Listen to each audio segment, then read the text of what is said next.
What's up, everybody? This is Dre with Bill 206, Bill 206 Media. This is another episode of our Bill Block Wealth podcast. I'm in the studio with Keanna Pickett with the Postman. Happy to have you. Thanks for having me. I'm happy to be here. Glad you could make it. So let's jump right on into the questions and get this interview rolling.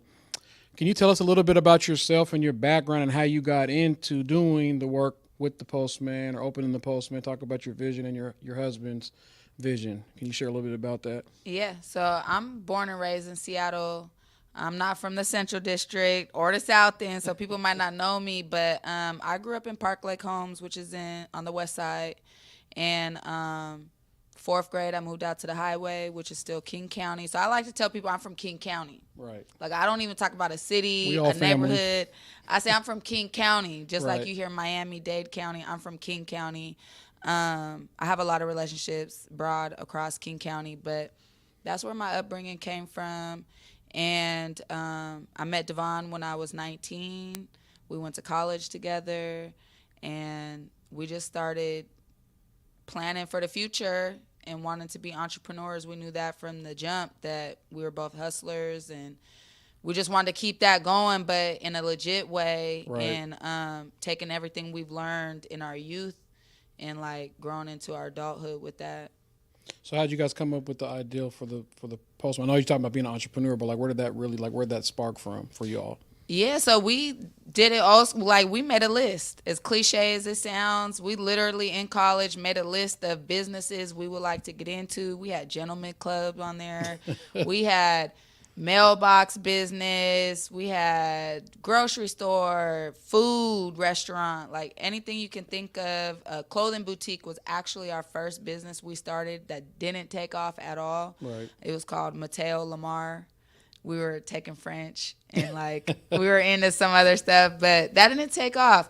And then we were actually using private mailboxes a lot because we were moving around so much. And we were like, this right here makes sense. And then moving back to the CD and the post office leaving, we were really like, and we were talking with a lot of developers at the time, Right. about getting into a space and wanting to start our own business. And they were like, well, this is kind of what we need, or if you're thinking about this, it'll work perfect in one of our buildings.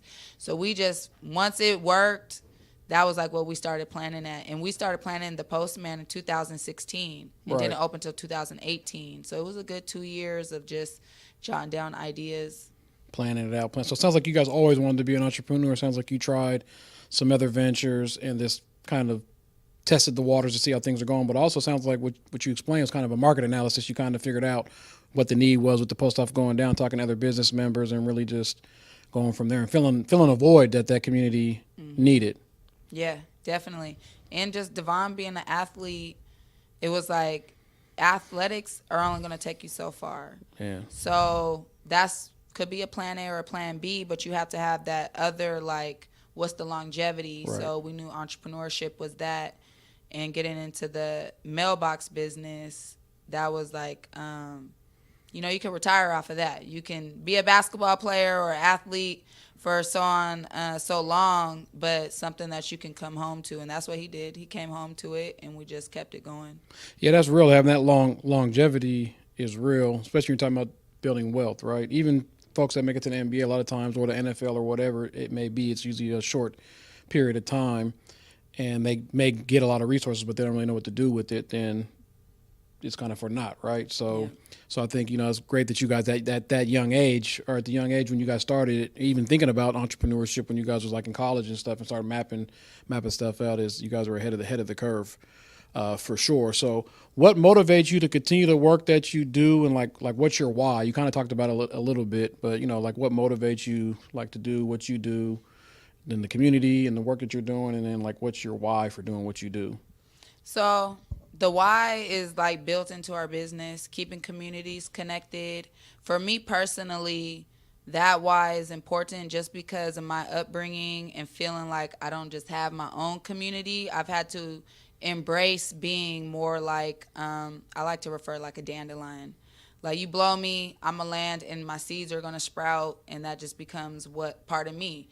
So that's the why. It's just like staying connected to people, And it's not necessarily just holding people to moment by moment accountability, but like, how can I help you right now? Right. Or how's what I'm doing right now going to help you in the future?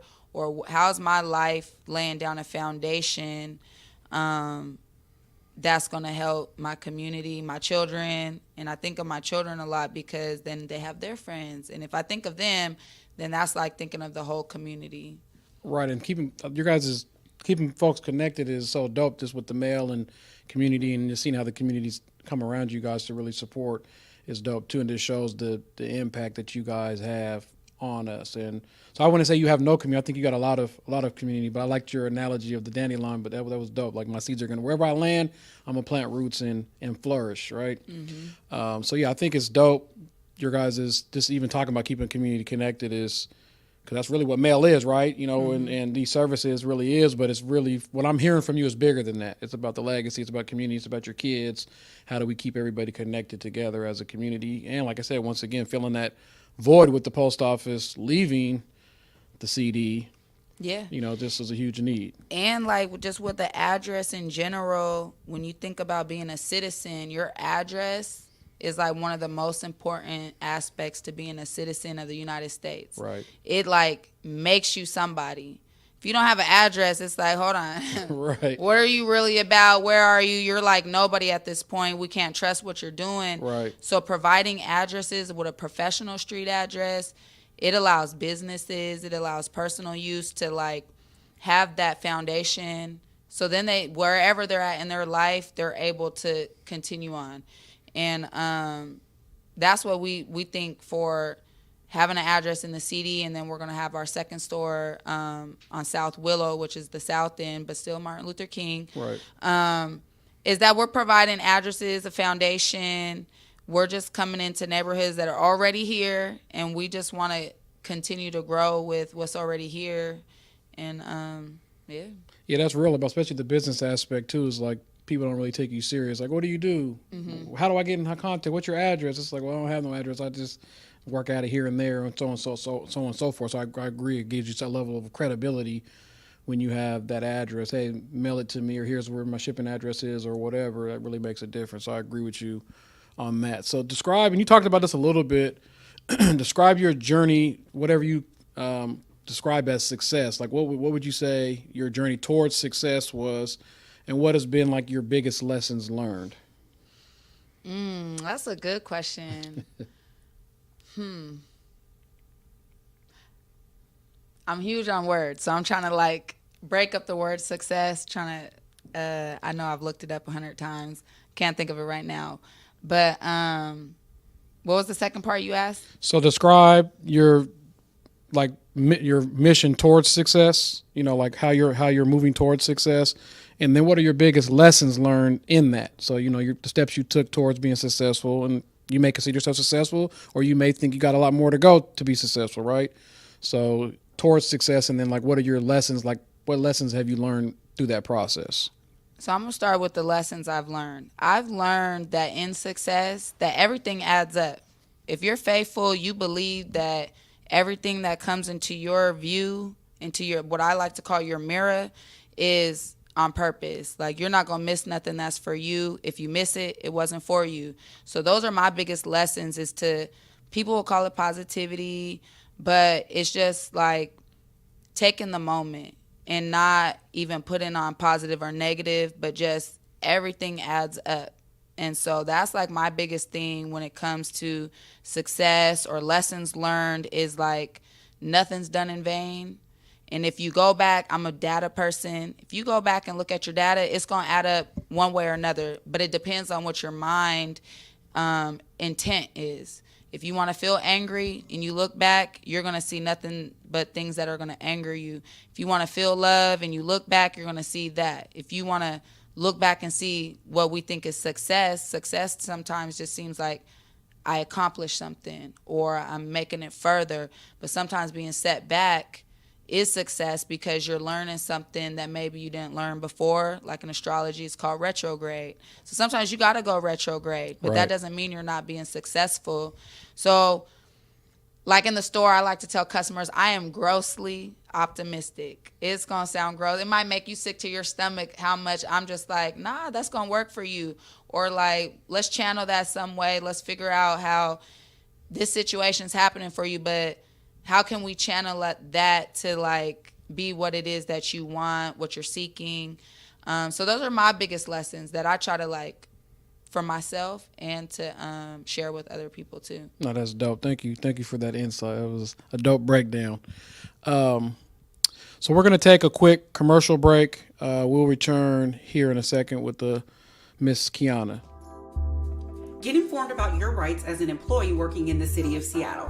Check out Build's labor law information at www.build206.com/labor standards today.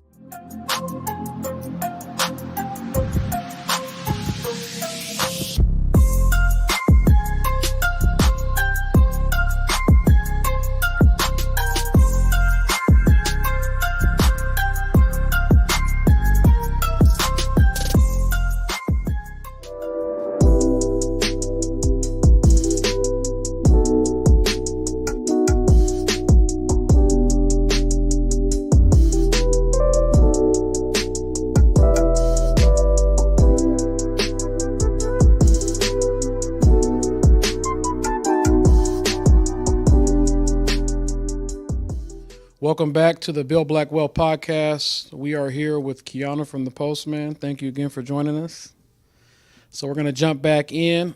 So speaking of this, like you guys are one of our participants of our Build Black Wealth program, so we were able to invest some resources into your guys' business. And thinking of that and just everything that you've been involved with through your career, through your tenure as an entrepreneur, and just the community in general, what resources do you think are needed for others in our community to be successful or to start a business, like to start the journey? Like what resources do you think are really needed? Well, first let me say the Devon was it a grant? Yeah. Okay, he did the grant on his own. Usually I handle all the grant work and all that, so the amount of I would say pride, but just joy it brought him to complete that and then be rewarded for it. And then you guys had the big showing. We still got the check. It's been hanging up in our living room since he got it. It's like one of the only things hanging up because our walls are just very plain. And that's good to hear. Yeah, our whiteboards, and then you got the Build Black Wealth big old giant check hanging up.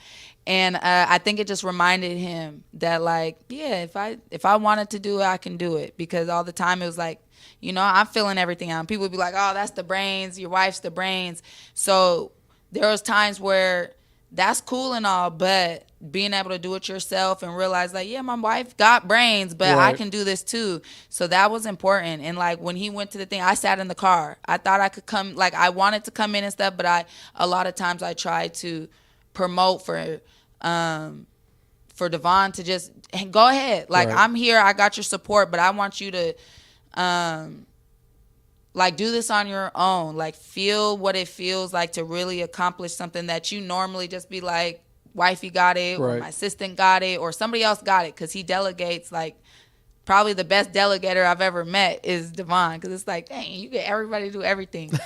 But that's a skill, though. It is a skill, because that's what I'm having to do now. Yeah, that's a skill, and you got to trust your team, too. So you got to have a good team to be able to delegate. Yeah. The amount of mental work it takes to, like, delegate and, like, okay, this person's going to see it through. That's huge. So that was huge. So I think your question was about what resources do you feel are needed for folks to get into business or be an entrepreneur? Like, what resources does the community need? Oh, yeah. So I think having the community partners that are there to give you money, and those are always great. Like, hey, just write us up an invoice for supplies that you had to buy, right. or how did COVID affect your business? Those simple grants that, you know, once I just write this, they're going to give me some money back. Those are huge. Right. Because then there's the bigger grants that you're writing and you're waiting, like, ooh, am I about to get this grant? And right. then you might get a no, but you've been waiting for months kind of calculating if you're going to get it or not, because a part of applying for grants is you got to plan it out. You got to put it in like a budget and Right. all that. So you're like really counting that money kind of. And if you don't get it, it can be discouraging. But the resources of the organizations that really just hand over money right away, that's huge. Because as an entrepreneur, you are hunting money down. You're looking for the free money, the money where you got to do a little bit of work and get Right. paid, a lot of bit of work and get paid, because running your own business is really a huge investment that you're believing in the work you put in is going to pay you back as well, and you become part of the economy. So it's more than just living your own dream. You're like part of the fabric of the economy and making everything go. So being able to have organizations and funders, investors that like, you know, not necessarily no questions asked, but they're quick to like Make not it easy. withhold. Make it easier Make than not it easier. overburdensome is what I hear you saying. Yeah, some of the stuff they be tripping. It'd be like, wow, you want a me thumbprint. Yeah, you like the application processes, or a lot of times we're overthinkers Yeah. and just like, am I doing this right? And we feel like there's some type of blueprint, but there's really not. That's something we've learned, and with all our resources, is like there ain't no blueprint, and just because so and so got this grant doesn't mean you got to write it up exactly how they did it. It's just really being honest with where we're at and what we need, and yeah, I think that's like the resources that people can help with is like be quick to invest, be quick to give that money off, because it's gonna come back as quick as we fund our staff and like we invest into supplies and things. Like it all usually comes back, and then that's like the abundance mindset. Yeah, they say scared money can't make money. You got to spend it to make it and move it around. So yeah, we tried to make our process as simple as possible, not overburdensome. You know, we also provide workshops that are attached to it, but it's not like, hey, you have to come to these workshops. If you do, there's additional resources, so on and so forth. But also what I heard from a lot of entrepreneurs so far during this podcast, and this in general, is that mentorship, that you know, that the community piece where, like you said, we're learning a lot of stuff. A lot of us are first time or learning this stuff. It's like having people that you can latch on to that's in the industry or in entrepreneurship or business ownership to be able to share their knowledge and information to kind of take you under the wing, or however you want to call it. Like that's been very key to a lot of people that I've talked to. Has that been your experience too? Like just dealing with business, like talking to other business owners and trying to learn, like you were even talking about like some of the laws and different things that you got to go, like just being able to talk to people. Has that been helpful? Yeah, definitely. Because before we opened our doors, that's what we were doing. We were talking to developers. Then we're going to networking events. Right. And like, it's literally like coins in a piggy bank. You might go to something, but that whole event might not give you everything you need, but maybe that one conversation over in the corner Right. just dropped a nugget that's like going to help you for 10 years. Right. And sometimes it feels like, dang, I got to go to this, I got to go to that. Like there's all this networking, but when's it going to actually show up? But sometimes that's just the work. You just got to go and rub shoulders, ask questions, just listen sometimes. Don't even like come with anything to say, and just listen. I had signed up for a Keisha Credit workshop she did at like Amazon a couple years ago. And I was just like, shoot, she offering it. Like, I'm about to sign up. I can't even remember if I had to pay anything. I think it was free. Right. It was with like the Black network at Amazon. And I went, I sat in the front. I remember in school, like, oh, if you sit in the front, you could take better notes or something like that. So I sat right in the front. And at the end, she opened up an opportunity that like, hey, if you write me a memo why you should be chosen to get a free business bestie, then you might win that. I stayed after I wrote it up and I won it with Right. another business that they gave it to two of us because maybe we were the only two or maybe there was more. We don't Right. know, but we took that time because that opportunity was given. And then there was a lot of things in that course that like I had already learned or been going through, been asking other people about, but to be able to have that resource and to hear from somebody who had that experience and who was just offering it, it's just valuable. Right. And it's notes, but when you write things down, like they have a weird way of manifesting. And yeah. Yeah, it all starts with a goal of writing stuff down, but also what I heard you say is like you wouldn't have got that opportunity if you wouldn't have went there for the learning experience, right? You didn't even know that the other opportunity was coming, but you putting yourself in an area to learn put you in a position to receive something additional. Yeah. So that's It's dope. kind of like watching the end of the movie after the credits, and you see something extra. Right. And people, if they don't wait and see that part, they ain't gonna see it. You trying to dip up out of here too quick, you missing the best part. You done missed the best part of the movie. So this is kind of similar to another question, but as an entrepreneur, what's one tip or trick that you've learned that has helped you succeed? Trick, Tip or trick? tip or trick that has helped me succeed. There's a couple. I take notes. I believe everything happens for a reason. The golden rule: treat others how you want to be treated. Those are the type of things that like in life general, but being an entrepreneur, a business person, those keep me on my toes. And it's just very simple. Like the most simplest things kind of help with the complexity. And I'm an overthinker and all that. So I do a lot of things to just kind of like make it make sense. Right. Because there's a lot of times where it might not make sense, but then I might just have to whip out the notes and just start writing. That's what I would say. Like, if I'm overthinking, I'm going to write. If I'm underthinking, I'm going to read. So. That's dope. See, in goals and notes, like when I was younger, I used to write my goals out, and then you'd be like your large goals, like, hey, it's a year goal or 2 year goal or whatever. And then I would have the micro goals, right? Mm-hmm. And then I'm the guy, I want to get up in the middle of the night and go to the fridge, right? So I would put my goals on the fridge. So every time I go, I'm going to read my goals to make sure that I'm heading in the right direction. As I achieve them, the micro goals, check, check, check. Boom, bought my house. Check, check, check. Did this. Check, check, check. You know, so it's like sounds so basic, but realistically, like the more you consume the information, the more it's gonna come to light. And another thing that I'll share, and a lot of times I don't really share. I share this with internal people. I share, but I don't really share like in the camera. But I'll share, like, I'm a strong believer that things happen for a reason too. Because actually, how I met Devon and his cousin was when I was in my early 20s. My brother had passed away, and so that got me working with young folks down at Rainier Community Center. And so if that didn't happen, I wouldn't have met a lot of these wonderful people that I'm tapped in community. I wouldn't be sitting with you right now. So something tragic happened in my life that put me on a path to do a lot of amazing things. You know, do a lot of amazing things. So it's hard when you're in the storm to see like what's the reason to. And sometimes I still don't really know like why I had to lose my brother. Yeah. But I know there was a purpose. There was a reason for that, and you know, it sparked me on the journey that I'm on now and will continue to be on.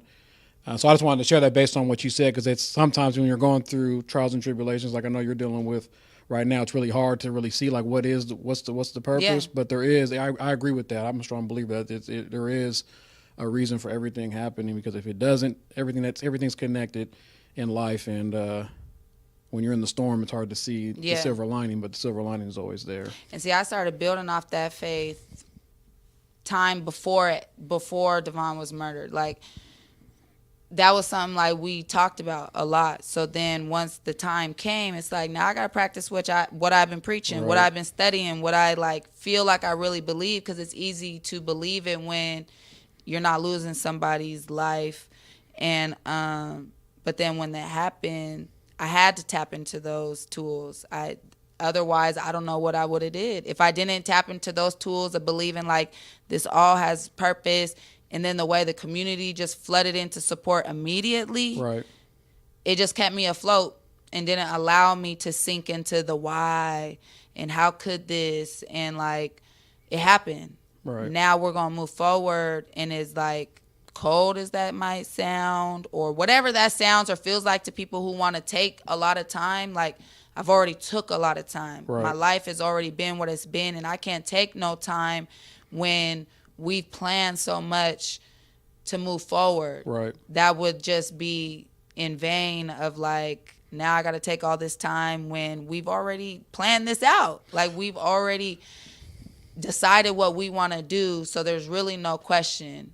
Yeah, and what folks need to understand is people process things differently too. So and that's okay. People need to be okay with this because I don't deal with things the way you deal with, or you don't deal with things the way I deal with. It doesn't mean that either one of us are dealing with things wrong. Yeah.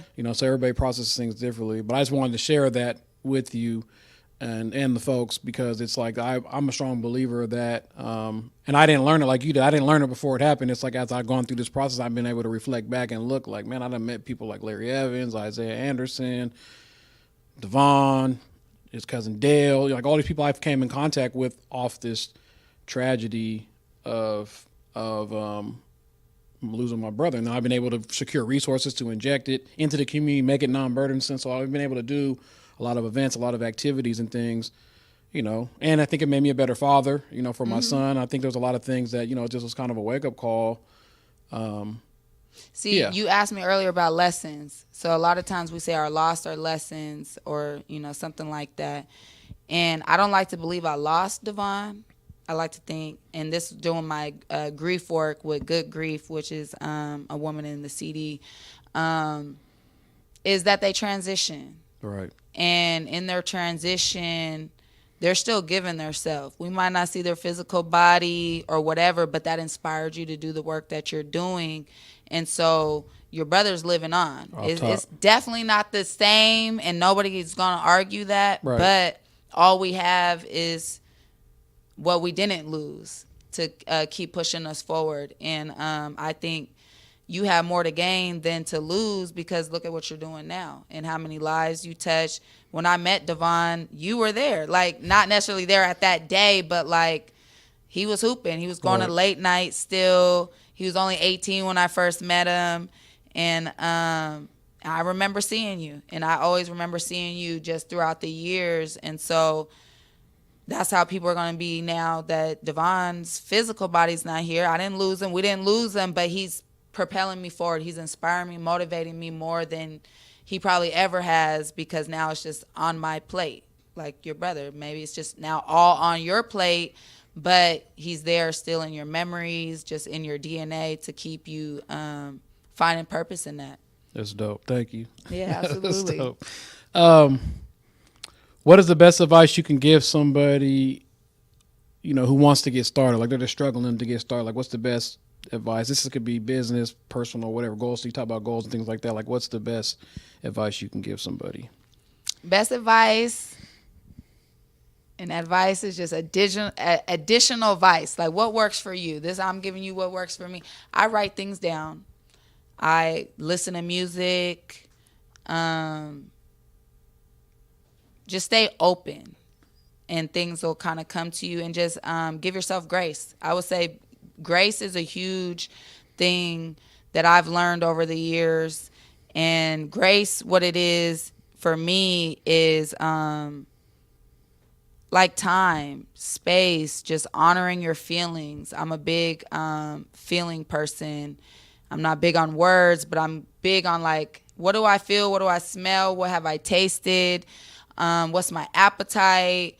What have I heard? Those is what I work through. So that might work for people. It might not. I use astrology.